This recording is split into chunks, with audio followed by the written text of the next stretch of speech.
সবুজ শাকসবজি দেখতে কারই না ভালো লাগে, দেখতেও ভালো লাগে যেমন, খেতেও তেমন ভালো লাগে। তো তবে তা বলে ঘাস ভালো লাগে না। তো এই জায়গাগুলো আজ আমি পরিষ্কার করব।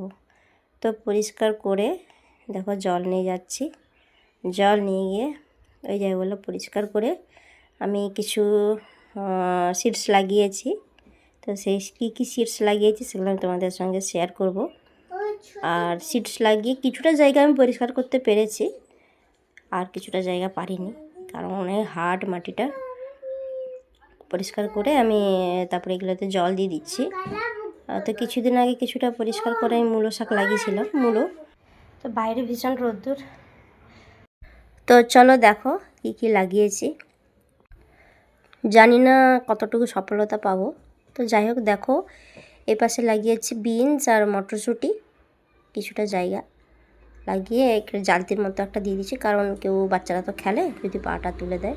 আর এই পাশে লাগিয়েছি ধনে পাতার গাছ।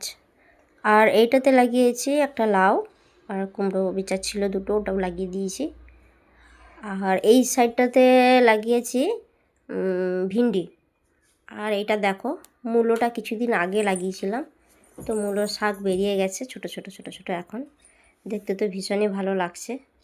আর এগুলো তো আগেরই না, এগুলো হলো লঙ্কা, ও আমার পাশের দিদির কাছ থেকে নিয়ে এসেছি লঙ্কা ছোট ছোট চারা। আর এটা আমার কাদ্দুর গাছ, তো একটা ছোট্ট কাদ্দু হয়েছে, তোমাদের সঙ্গে শেয়ার করলাম। আর যদি কুমড়োটা হয় তাহলে আমি তোমাদের সঙ্গে আবার শেয়ার করব। আর যা সব গাছ লাগিয়েছি পরের ভিডিওতে বা যখন গাছ বেরাবে তখন আমি আবার সবার সঙ্গে শেয়ার করব। আর কিছুটা পালং শাক বাকি আছে লাগাতে, তো সেগুলোও লাগাবো কিছুটা জায়গা সাফা করে আবার।